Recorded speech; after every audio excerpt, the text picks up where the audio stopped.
দাজ্জালের নাম তো আপনারা শুনেছেন। ভয়ঙ্কর ডেঞ্জারাস একটা ক্যারেক্টার। পৃথিবীর শুরু থেকে শেষ পর্যন্ত এর চেয়ে বড় ফিতনা আসেনি, আসবেও না। দাজ্জালের ফিতনা। সে তার এক চোখ থাকবে, আরেক চোখ এরকম বন্ধ থাকবে। এখানে লেখা থাকবে কাফারা। কোনোভাবেই তাকে দমানো যাবে না, হত্যা করা যাবে না। আল্লাহ নবী ঈসা আলাইহিস সালাম তাকে হত্যা করবেন। দাজ্জাল আমাদেরকে যে সমস্ত জিনিস দিয়ে ফিতনায় ফেলবে, ওই ফিতনাগুলোর সলিউশন আল্লাহ তাআলা সূরা কাহফের ভিতরে রেখে দিয়েছেন। দাজ্জাল চারটা জিনিস দিয়ে আমাদেরকে ফিতনায় ফেলবে। দ্যাটস ট্রায়াল অফ ফেথ, এক নাম্বার। ঈমানের পরীক্ষায় সে আমাদেরকে ফেলবে, আমাদের বিশ্বাস নিয়ে ছিনিমিনি খেলবে সে। এটার সলিউশন আছে সূরা কাহফ, আমি বলবো আস্তে আস্তে। দুই নম্বরে দাজ্জাল আমাদেরকে ফিতনায় ফেলবে দ্য ট্রায়াল অফ ওয়েলথ, সম্পদ দিয়ে সে আমাদেরকে ফিতনায় ফেলবে। তিন নম্বর দ্য ট্রায়াল অফ নলেজ, জ্ঞান দিয়ে সে আমাদেরকে ফিতনায় ফেলবে। চার নম্বর দ্য ট্রায়াল অফ পাওয়ার, ক্ষমতা দিয়ে সে আমাদেরকে ফিতনায় ফেলবে। দাজ্জাল চারটা জিনিস দিয়ে আমাদেরকে পরীক্ষায় ফেলবে। কয়টা? এক হচ্ছে ইমানি পরীক্ষা, দুই হচ্ছে সম্পদ দিয়ে পরীক্ষা, তিন হচ্ছে জ্ঞান দিয়ে পরীক্ষা, চার হচ্ছে ক্ষমতা দিয়ে পরীক্ষা। সে ইমানের পরীক্ষায় আমাদেরকে ফেলবে। সে এসে বলবে আমি তোমার রব, এবং এটা প্রমাণ করার জন্য যা যা দরকার আল্লাহ তাআলা তাকে সব দিবেন। সে সব করতে পারবে। সে বলবে আমি তোমার রব। যদি বিশ্বাস না হয়, তোমার বাবাকে যদি জীবিত করে বিশ্বাস করবে? অনেকে বলবে হ্যাঁ আমার আব্বাকে জীবিত করে দেখান। তো তার বাবাকে ঠিকই সে জীবিত করে ফেলবে। আসলে শয়তান তার বাবার সূরত নিয়ে সামনে দাঁড়াবে। আরে তাই তো, এটাই তো আমার বাবা, এটাই তো আমার দাদা। মানুষ ফিতনায় পড়ে যাবে, ইমানের ফিতনায়। সে ভাববে আসলে এটাই বোধহয় আমার রব। এবং তাকে এত ক্ষমতা দেয়া হবে, তার ডান দিকে থাকবে জান্নাত, বাঁ দিকে জাহান্নাম। তার কাছে আল্লাহ এটা দিবে। যে তার কথা শুনবে তাকে সে জান্নাতে ঢুকাবে, কিন্তু জান্নাতে ঢুকে সে জাহান্নামের শাস্তি ভোগ করবে। এটা তার বাইরের মানুষ বুঝবে না, অ্যাপারেন্টলি এটা জান্নাত। আর যে তাকে মানবে না তাকে সে জাহান্নামে ফেলবে, কিন্তু জাহান্নামে ঢুকলেও সে জান্নাতের নাজ নেয়ামত ভোগ করবে। তাহলে এই যে ইমানের ফিতনায় সে ফেলে দিবে আমাদেরকে। তো ইমান কি করে বাঁচাবো, এটা সলিউশন আমি শোনাবো আপনাদের। দুই নম্বরে সে আমাদেরকে সম্পদ দিয়ে ফিতনায় ফেলবে। যার যা লাগবে সে তাই দিতে পারবে, যা লাগবে।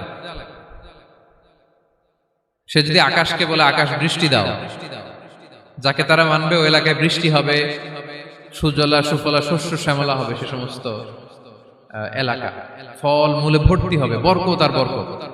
আর যে এলাকার লোকেরা, জনপদের লোকেরা তাকে মানবে না, সে বলবে ওখানে বৃষ্টি হবে না, হবেও না। ওখানে খরা, দুর্ভিক্ষ, মাটি ফেটে চলছে, মানুষ না খেয়ে মরবে, মহামারী, দুর্ভিক্ষ দেখা দেবে। তখন বিশ্ববাসী মনে করবে এটাই বোধহয় আমাদের রব। তার মানে সম্পদ দিয়ে ফিতনায় ফেলে দিবে। তিন নম্বর হচ্ছে নলেজ, তার জ্ঞানের কাছে গোটা বিশ্ব হার মানবে। পূর্বের পরের যত জ্ঞান আছে সব আল্লাহ তাকে দিবে। ইলমুল আউয়ালিন ওয়াল আখিরিন, এমন কোন প্রশ্ন নেই যেটা দিয়ে তাকে আটকানো যায়। যাই জিজ্ঞেস করবেন সব জানতা, সব বলে দেয়। ভবিষ্যৎবাণী বলে দিবে, বলবে আগামীকাল ওইখানে অমুক দেশে বোমা বিস্ফোরণ হবে, হবে ওইখানে, ওখানে দুর্ভিক্ষ হবে, হবে, ভূমিকম্প হবে, হবে। সে যা বলবে তাই হবে। তার জ্ঞানের এই বহর দেখে মানুষ ফিতনায় পড়ে যাবে। চার নম্বর হচ্ছে দ্য ট্রায়াল অফ পাওয়ার, ক্ষমতা। তার ক্ষমতার সামনে সবকিছু একেবারে ছিন্ন বিচ্ছিন্ন হয়ে যাবে, এত ক্ষমতা হবে তার। সে যেমনটি বলবে তেমনটি করতে হবে। বাতাসের চেয়ে দ্রুত বেগে সে এক দেশ থেকে আরেক দেশে চলে যাবে। তো তার এই সমস্ত অলৌকিক ক্ষমতা দেখে মানুষ ফিতনায় পড়ে যাবে। সম্পদের ফিতনা, কিভাবে বাঁচবেন?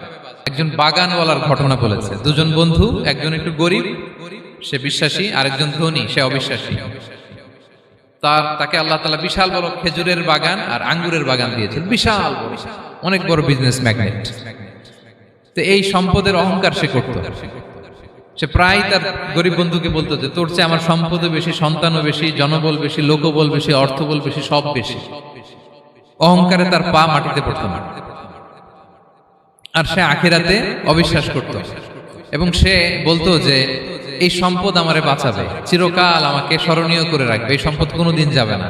অনেক বড় বড় ধনীরা আছে, তারা এরকম মনে করে যে আমি এত বড় সিআইপি, হ্যাঁ, আমি এত বড় বিজনেস ম্যাগনেট, এই দিন বোধহয় আর চেঞ্জ হতে পারে না, আমার আজীবনই বোধহয় এত পাওয়ার থাকবে, এত সম্পদ থাকবে। এটা ভুল ধারণা। এটা কি ভুল ধারণা? এই যে তুরস্কে দুর্ভিক্ষ হইল না, আপনারা দেখছেন না যে অনেক সম্পদের মালিক বাড়ি ঘর ভেঙে রাস্তার ফকির, এখন ওই যে ডিফিউজিদের জন্য যে খাবার আসছে ওখানে লাইনে দাঁড়াইছে, কারণ এখন লাইনে না দাঁড়ালে খাবারও তো মিলবে না। 1000 কোটি টাকার মালিক ছিল, ভেঙে চুরে সব শেষ। এখন রিলিফের নেওয়ার জন্য দুস্থদের কাতারে ওখানে দাঁড়াইছে, কারণ দাঁড়াইলেই কিছু খাবার পাওয়া যাবে, খিচুড়ি পাওয়া যাবে, তা না হলে তো খাবারটাও মিলবে না। এই যে বঙ্গবাজারে আগুন লাগলো আমাদের বাংলাদেশে, 20টা-25টা দোকান ছিল অনেকের যাদের অন্যান্য বিজনেস আছে তারা হয়তো সার্ভাইভ করতে পারতেছে, কিন্তু এমন অনেক ব্যবসায়ী ছিল সব শেষ, জ্বলে পুড়ে তার টাকা পয়সা পুঁজি স্বপ্ন সব শেষ। তো ধনীকে গরিব বানাতে আল্লাহর 1 সেকেন্ডও লাগে না। ওই বিশাল প্রাসাদ থেকে টেনে ভাঙ্গা থালা হাতে দিয়ে রাস্তায় নামাইতে আল্লাহর কয় সেকেন্ড লাগে বলেন তো? 1 সেকেন্ডও লাগে না। সো এই লেসনটা কিন্তু আমাদের নিতে হবে। এবং ওই ব্যক্তির নসিবে তাই ঘটেছিল, সে যখন অহংকার করতেছিল আল্লাহ তাআলা আকাশ থেকে হুসবান একটা আগুন পাঠালো। ওই আগুন এসে তার আঙ্গুরের বাগান, তার খেজুরের বাগান, বিশাল মাইলকে মাইল এই বাগান জ্বালিয়ে পুরো মুহূর্তের মধ্যে সারখার করে, এবং মুহূর্তের মধ্যে সে পথের ভিখারি, ফকির। এই ঘটনাটা এনে আল্লাহ তাআলা সম্পদশালীদেরকে রিমাইন্ডার দিলেন যে এই সম্পদের ফিতনায় তোমরা পড়ে যেও না। আমরা সম্পদশালী হলে বাস্তবতা অনেক সময় ভুলে যাই। সূরাতুল হুমাজাতে আল্লাহ তাআলা বলেন ইয়াহসাবু আন্না মালাহু আখলাদা, সম্পদশালীরা মনে করে এই সম্পদ আমাকে চিরকাল বাঁচিয়ে রাখবে, চিরকাল বোধহয় এই সম্পদ আমার হাতে থাকবে। না, এটা হাতের ময়লা, আজ আছে কাল নাই, যে কোনো সময় চলে যেতে পারে। এটা হচ্ছে ম্যাটেরিয়ালিস্টিক আউটলুক, বস্তুবাদী চিন্তা থেকে এই আমাদের ধনী ভাইদের এই সমস্যাটা হয়। ভোগবাদী চিন্তার প্রভাব আর কি। সম্পদ যখন হাতে থাকে ধরাকে সরাজ্ঞান করে, মনে করে যে সবই আমার কন্ট্রোলে। না, আপনারে ওই গরিবের কাতারে আনতে, ওই রিলিফের সম্পদ নেয়ার জন্য ওই লাইনে দাঁড় করাইতে আল্লাহর 1 সেকেন্ডও লাগে না। এটা খেয়াল রাখতে হবে। আমরা যখন প্রাইভেট কারে চড়ি মাঝে মাঝে অনেকে এসে হাত পাতে, এদেরকে ছোট করা যাবে না। গল্পটা আল্লাহ ভিন্ন করতে আল্লাহর 1 সেকেন্ডও লাগে না। ওইদিকে আমি দাঁড়ায় হাত পাততাম আর উনি প্রাইভেট কারে বসে থাকতো। আল্লাহ চাইলে এরকম করতে পারতেন না? পারতেন। তো এখান থেকে আমাদের জন্য শিক্ষা হচ্ছে সম্পদ এটা ক্ষণস্থায়ী, আজ আছে কাল নাই, এটা ক্ষণস্থায়ী, এটাকে এভারলাস্টিং মনে করা যাবে না। এভারলাস্টিং হচ্ছে আখিরাত। ওয়ালাল আখিরাতু খায়রুল লাকা মিনাল উলা, আখিরাত তোমার জন্য দুনিয়ার চেয়ে শ্রেষ্ঠ। এবং আল্লাহ তাআলা দৃষ্টান্ত একটা দিয়েছেন যে দুনিয়ার জীবনটা হচ্ছে কামা, ওই পানির মতো যেটা আনজালনাহু মিনাস সামা, আকাশ থেকে নাজিল করেছি। ওই পানি ক্ষেতের মধ্যে পড়ে ফসল, ফুল ফসল হয়েছে। এরপরে যখন ফসল কাটা হয় ওই ক্ষেত খামার এগুলো তৃণলতা হয়ে যায়, ভুসির মতো হয়ে যায়। তখন বাতাসের ঝাপটায় একবার এদিকে যায় একবার ওদিকে যায়। অনেক লম্বা উপমা, আমি সংক্ষেপে বললাম। তো শেষ আউটপুটটা হচ্ছে এটা, সম্পদ এটা মুহূর্তেই চলে যেতে পারে। সম্পদ উপার্জন জায়েজ আছে, মুসলিমরা সম্পদ উপার্জন করতে পারবে, কোনো অসুবিধা নাই। আপনি যদি ধনী হন এটা ভালো, ফলে আপনি যাকাত দিতে পারবেন, অসহায় দুস্থদের সহায়তা করতে পারবেন, কন্ট্রিবিউট করতে পারবেন। আপনি সম্পদ হাতের মুঠোয় নেবেন, কন্ট্রোল করবেন, কিন্তু এই দিকে স্থান দিবেন না। দ্যাটস ইট, তাহলেই হবে। আমরা সম্পদ কি করতে পারবো? উপার্জন করতে পারবো, কিন্তু হৃদয়ে স্থান দিতে পারবো না। হৃদয়ে স্থান থাকবে আখিরাতের। এই মাইন্ডসেট যদি আপনি গড়ে তোলেন তাহলে সম্পদের ফিতনা আপনি কখনো পড়বেন না। জ্ঞানেরও কিন্তু এলেমেরও একটা গরম আছে, যার এলম আছে তার মধ্যে এই সমস্যাটা কাজ করে। সেটার জন্য আল্লাহ তাআলা মুসা আলাইহিস সালাম, খিজির আলাইহিস সালামের ঘটনা বলেন।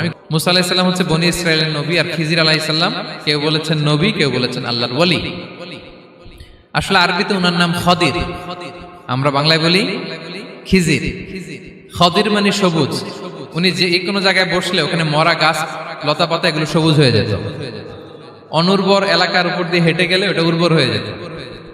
তো মুসা আলাইহিস সালাম একবার ওয়াজ করতেছেন এইভাবে বনি ইসরাইলের সামনে, খুতবা দিচ্ছেন। হঠাৎ এক লোক দাঁড়ায় বলে, ইয়া নবী আল্লাহ, মান আ'লামু ফিল আরদ, বর্তমান পৃথিবীতে সবচেয়ে জ্ঞানী কে? মুসা আলাইহিস সালাম বলেন, ফাকালা আনা, আমি। কি বললেন?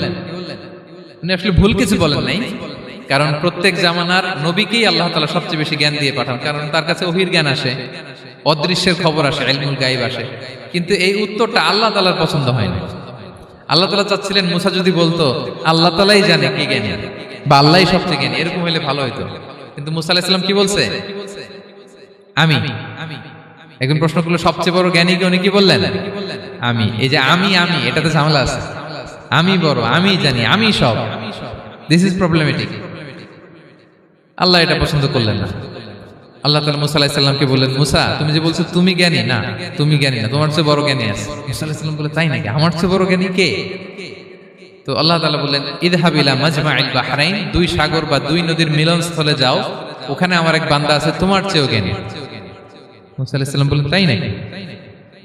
তো আল্লাহ, আমি কিভাবে চিনি উনি কোথায় থাকে, কিভাবে বুঝবো? আল্লাহ বললেন, একটা বড় মাছ নাও, এটাকে ফ্রাই করো, এটাকে ফ্রাই করে একটা ঝুড়ির ভেতরে নাও, যেখানে এই মাছটা সাগরে ঢুকে যাবে ওখানে আমার বান্দাকে পাবে। তো উনি ওনার সহযোগী ইউশা ইবনে নুনকে নিয়ে হাঁটতে লাগলেন। হাঁটতে হাঁটতে এক জায়গায় ক্লান্ত হয়ে পাথরের পাশে বিশ্রাম নিলেন। ওই পাথর থেকে আবার এক ধরনের পানি বের হয়, এই পানিটারে বলে আবে হায়াতের পানি, মা উল হায়াত, জীবন নদীর পানি। এই পানি কোনো মৃত প্রাণী বা বস্তুর গায়ে লাগলে ওটা জীবিত হয়ে যায়। তো ওনারা পাথরে হেলান দিয়ে বিশ্রাম নিচ্ছিলেন, ওই পানি ওই ফ্রাই করা মাছের গায়ে লাগার সাথে সাথে মাছ জীবিত হয়ে ঝুড়ি থেকে বের হয়ে সাগরে ঢুকে গেছে। ওনারা আর খেয়াল করেন না। এরপর আবার হাঁটতে লাগলেন। হাঁটতে হাঁটতে যখন ক্লান্ত শ্রান্ত, তখন বলে, এই ইউশা, আমাদের ওই মাছ ফ্রাই মাছটা দাও, এখন খাই। ঝুড়ি খুলে দেখে মাছ নাই। মাছ গেল কোথায়? তখন ইউশা বলল, হয়তো আমরা যে পাথরের ওখানে বিশ্রাম নিয়েছিলাম ওখানে আমরা মিস, ওখানে হারাই ফেলছি। চলো চলো, আরে ওইদিকে তো যাইতে হবে আমাদের। উনি গেলেন, যে দেখে মাছ যে জীবিত হয়ে বালুর দিকে নাড়াচাড়া করতে করতে সাগরে ঢুকে গেছে, ওখানে দাগ আছে। মুসা আলাইহিস সালাম ঢুকলেন সুরঙ্গ, ঢুকে দেখে চাদর গায়ে দিয়ে এক লোক শুয়ে আছে। সালাম দিলেন, আসসালামু আলাইকুম। ওই লোক চাদর আর সরায় না, ভিতর থেকে বলতেছে, ওয়ালাইকুম আসসালাম। তো চাদরের ভিতর থেকে উনি বলে, মান আন, তুমি কে? মুসা আলাইহিস সালাম বললেন, আনা মুসা, আমি মুসা। উনি বলেন, মুসা বনি ইসরাইল, বনি ইসরাইলের মুসা? বললেন, হ্যাঁ। কেন এসেছো? এবার চাদর খুললেন। বলতেছে, আপনার কাছ থেকে কিছু শিখতে আসছি। আল্লাহ বলছে, আপনি নাকি সবচেয়ে বড় জ্ঞানী। আমি ভুল করে বলে ফেলছিলাম আমি, আল্লাহ বলছেন যে আপনি নাকি জ্ঞানী। বলতেছে, না, তুমি আমার জ্ঞান নিতে পারবে না, ওই ধৈর্য শক্তি তোমার নাই। মুসা আলাইহিস সালাম বললেন যে, আপনি যে কোনো শর্তে আমাকে একটু রাখেন কয়েকদিন আপনার সাথে, আমি রাজি। বললেন, না, তুমি পারবে না। মুসা আলাইহিস সালাম জোর করতে লাগলেন। অবশেষে খিদির আলাইহিস সালাম রাজি হলেন। বললেন, শর্ত হচ্ছে আমি যাই করি আর না করি আমাকে কোনো প্রশ্ন করা যাবে না। মুসা আলাইহিস সালাম বললেন, ওকে। সফর শুরু হলো। সামনে নদী, এক লোক তাদের নৌকা দিয়ে নদী পার করাই দিল। নদী পারাপারের পর খিজির আলাইহিস সালাম লাঠি দিয়ে নৌকার তলাটা ছিদ্র করে দিলেন। মুসা আলাইহিস সালাম বললেন, ইন্না লিল্লাহি, এটা আপনি কি করলেন? ওরা আমাদেরকে নদী পার করে দিল, আর যে ভাড়াটা আসছিল এটাও নিল না, আমাদেরকে সম্মান দেখলো, আপনি নৌকা ছিদ্র করে দিলেন। খিজির আলাইহিস সালাম বলছে, এই যে আমি বলছিলাম না তুমি ধৈর্য ধারণ করতে পারবো না, যাও, তোমার রাস্তায় তুমি, আমার রাস্তায় আমি। মুসা আলাইহিস সালাম আবার ক্ষমা চাচ্ছেন যে, আপনি আমার ক্ষমা করেন, আমি তো ভুলে গেছি, আর প্রশ্ন করবেন না। চলতে লাগলেন। হঠাৎ বাচ্চারা খেলতেছে, এক বাচ্চাকে ধরে হত্যা করলেন খিজির আলাইহিস সালাম। এবার তো মুসা আলাইহিস সালাম রেগে গেছে, আপনি করলেনটা কি? একটা নিষ্পাপ ফুলের মতো শিশুকে হত্যা করলেন। খিজির আলাইহিস সালাম বলে, এই যে আমি জানতাম যে তুমি ধৈর্য ধারণ করতে পারবে না, তোমার রাস্তা এক, আমার রাস্তা এক, যাও। এবার মুসা আলাইহিস সালাম করজোর করতেছে যে, this is the last chance, একটা ফাইনাল চান্স দেন, একটা সুযোগ দেন, আর আমি প্রশ্ন করব না, এটাই লাস্ট। বলেন, ওকে, ঠিক আছে। হাঁটতে হাঁটতে এক ইহুদি বসতির সামনে যে হাজির, দুজনই খুব ক্ষুধার্ত, খাবার চাইলো, এরা আবার কৃপণ, খাবার দিল না। তো খিজির আলাইহিস সালাম বললেন, ঠিক আছে, খাবার যেতে দিচ্ছেন, আমরা চলে যাই। যাওয়ার পথে দেখতেছে এই এলাকার একটা দেয়াল ভেঙে পড়ে যাবে। তিনি বললেন, মুসা চলো এটা ঠিক করে দেই। দুইজন মিলে প্রচন্ড ক্ষুধায় এটা সেটা এনে দেয়ালটা তৈরি করতেছে। মুসা আলাইহিস সালাম তো এমনিই রাগী, পেটে আবার ক্ষুধা, আবার বলছে কিছু বলাও যাবে না। তিনি এবার আর প্রশ্ন করেন, বলতেছে, ওরা এত কিপটামি করলো আর আপনি এটা করে দিলেন, আপনি তো চাইলে এটা টাকা নিতে পারতেন, পারিশ্রমিক নিতে পারতেন চাইলে। এই কথা বলার পর খিজির আলাইহিস সালাম বললেন, হাযা ফিরাকু বাইনি ওয়া বাইনি, এখানেই তোমার আর আমার সেপারেশন, আর সামনে আগানো যাবে না, তোমার কোনো ধৈর্যই নাই। তো এতটুকু তোমাকে আমি বলি যে আমি একটাও আল্লাহর আদেশ ছাড়া করি নাই, আল্লাহর আদেশে আমি করেছি। কি? এক নম্বর হচ্ছে, ওই যে আমাদের ভাড়া নিতে চাইলো না, আমাদেরকে পার করে দিল, নৌকাটা ছিদ্র করেছি কারণ এই এলাকায় একজন জালিম বাদশা আছে, সে নৌকা পেলেই গরিব মাঝিদের নৌকা সিজ করে নিয়ে যায়। তো এটাকে যখন তলায় ছিদ্র করে দিছি, এই রাজার লোকেরা এসে দেখবে যে এটা তলা ছিদ্র, তো পানি ঢুকতেছে, এটা আর নিবে না, ওরা পরে সামহাও এটা রিপেয়ার করে চালাইতে পারবে। মুসা আলাইহিস সালাম বলে, সুবহানাল্লাহ, তাই তো, এটা তো আমি বুঝতে পারি নাই। আর ওই ছোট শিশুটাকে হত্যা করছি, ও অনেক বড় জালিম হবে এলাকা, তার ফিতনায় এলাকাবাসী তটস্থ থাকবে, সে তার মা বাবাকেও জাহান্নামে নেবে। এজন্য আল্লাহ তাআলা আদেশ দিয়েছেন আমাকে, আল্লাহর আদেশে আমি তাকে হত্যা করেছি। মুসা আলাইহিস সালাম বললেন, তাই তো, এটা তো অনেক ভালো কাজ করছেন। তাইলে তো বলতেছে, তাহলে ওইটা বলেন, খাবারও দিল না, এত কৃপণ, এদের দেয়াল কেন ঠিক করতে গেলেন আপনি? তখন তিনি বললেন যে আসলে এটা একটা ইয়াতিমদের ঘর ছিল, দুইটা ইয়াতিম শিশু, তাদের বাবা মা খুব ভালো ছিল, আর এই দেয়ালের নিচে আছে গুপ্তধন।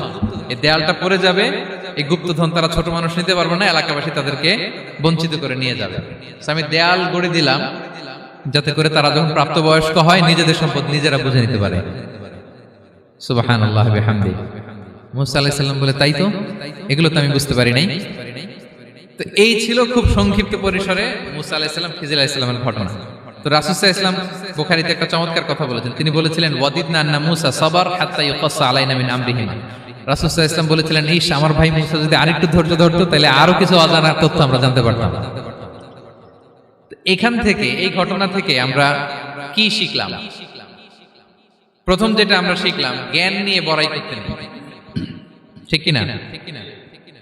জানার কোনো শেষ নেই, জাননেওয়ালার উপরও জাননেওয়ালা আছে, জ্ঞানীর উপরও জ্ঞানী আছে। আপনি কিছু জেনেই মনে করবেন না আমি সব জানি। আপনার চাইতেও বেশি জ্ঞানী অনেকে আছে। অনেক সময় বক্তার চাইতেও শ্রোতারা অনেক জ্ঞানী। হয়তো এখানে এমন অনেক জ্ঞানী লোক আছে যার ধারে কাছেও আমরা কেউ নেই, হতে পারে। সো আমি সব জানি, এটা ভুল, এটা শয়তান বলে। এটা কে বলে? শয়তান বলে। আবু নাওয়াস একটা কবিতা লিখেছেন, ওয়াকুল লিমান ইয়াদঈ ফিল ইলমি ফালসাফাতান হাবাসতা শাইআন ওয়া গাবাত আনকা আশিয়াউ। কেউ যদি বলে আমি সব জানি, তুমি তাকে বৃদ্ধাঙ্গুলি দেখিয়ে বলো আপনি কিছুই জানেন না, আপনি অল্প কিছু জেনেছেন, জানার এখনো অনেক বাকি। তাহলে মুসা আলাইহিস সালামের এই ঘটনা জিজ্ঞেস করা হলো, কে জ্ঞানী? উনি বললেন, আমি জ্ঞানী। এরকম কি আমরা কখনো বলবো? না। সবচাইতে বড় জ্ঞানী কে? ওয়া ফাওকা কুল্লি যী ইলমিন আলিম। সবচাইতে বড় জ্ঞানী আল্লাহ তাআলা। সো জ্ঞান নিয়ে আমরা অহংকার করব না। 2 নম্বর যে শিক্ষাটা আমরা পাই, ওই যে নৌকা দিয়ে পারাপার হচ্ছিল, তখন একটা চড়ুই পাখি এসে সাগরের মধ্যে মুখ দিয়েছিল। তো খিজির আলাইহিস সালাম বললেন, মুসা, তুমি কি চড়ুই পাখিটা দেখতে পাচ্ছ? হ্যাঁ, দেখতে পাচ্ছি। চড়ুই পাখিটা যে সাগরে মুখ দিলে দেখতে পাচ্ছ? হ্যাঁ, দেখতে পাচ্ছি। তখন খিজির আলাইহিস সালাম বললেন, চড়ুই পাখিটা সাগরে মুখ দিয়ে পানি খাওয়ার পরে চড়ুই পাখির ঠোঁটে বা চঞ্চুতে যতটুকু পানি লেগে আছে, এই পানিটা হচ্ছে তোমার, আমার এবং মহাবিশ্বের আমাদের সকলের জ্ঞান। আর এই মহাসাগরের সকল পানি হচ্ছে আল্লাহ তাআলার জ্ঞান। আল্লাহ তাআলা বলেছেন, ওমা উতিতুম মিনাল ইলমি ইল্লা কালিলা। আমি তোমাদেরকে একেবারে অল্প জ্ঞান দিয়েছি, একেবারে অল্প। এই রহস্যে ঘেরা এই মহাবিশ্বের অনেক কিছু আমাদের অজানা। প্রিয় ভাইরা, আমরা অনেক কিছু জানি না, আমাদের এই লিমিটেড নলেজে এগুলো ধরে না, তারপর আমরা জ্ঞানের বড়াই করি। আপনারা উপমাটা বুঝতে পারছেন? একটা নৌকা থেকে চড়ুই পাখি ঠোঁট দিয়ে পানি খাচ্ছে, পানি খাওয়ার পরে স্বভাবতই চড়ুই পাখির ঠোঁটে একটু পানি তো লাগবে। খিজির বললেন যে এই পানিটা হচ্ছে তোমার, আমার, পৃথিবীর সবার জ্ঞান, আর এই সাগরের বাকি পানিগুলো কার জ্ঞান? এবার বুঝতে পারছেন আল্লাহ তাআলার জ্ঞানের পরিধি। আমরা জ্ঞান নিয়ে যেন কখনো কি না করি, বড়াই না করি। জ্ঞান 2 ধরনের, একটা বাহ্যিক জ্ঞান, একটা অন্তর্নিহিত জ্ঞান। External knowledge, internal knowledge. আমরা যখন কোরআন হাদিস পড়ি আমাদের বাহ্যিক জ্ঞান অর্জন হয়। কোরআন হাদিস পড়লেই আপনি জ্ঞানী হয়ে যান।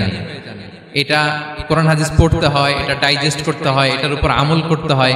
এই জ্ঞান অর্জন শেষে এরপরে আল্লাহর প্রিয় বান্দাদেরকে আল্লাহ অন্তরে ইলমের নূর দেন, ইলহাম দেন। That is the knowledge, that is the pure knowledge.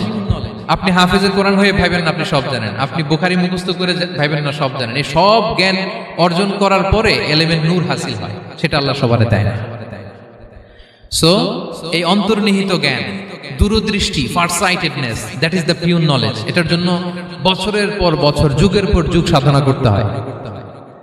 সেটার জন্য এই জ্ঞান অর্জনের জন্য 3টা জিনিস করতে হয় ইলমের নূর অর্জনের জন্য। কয়টা?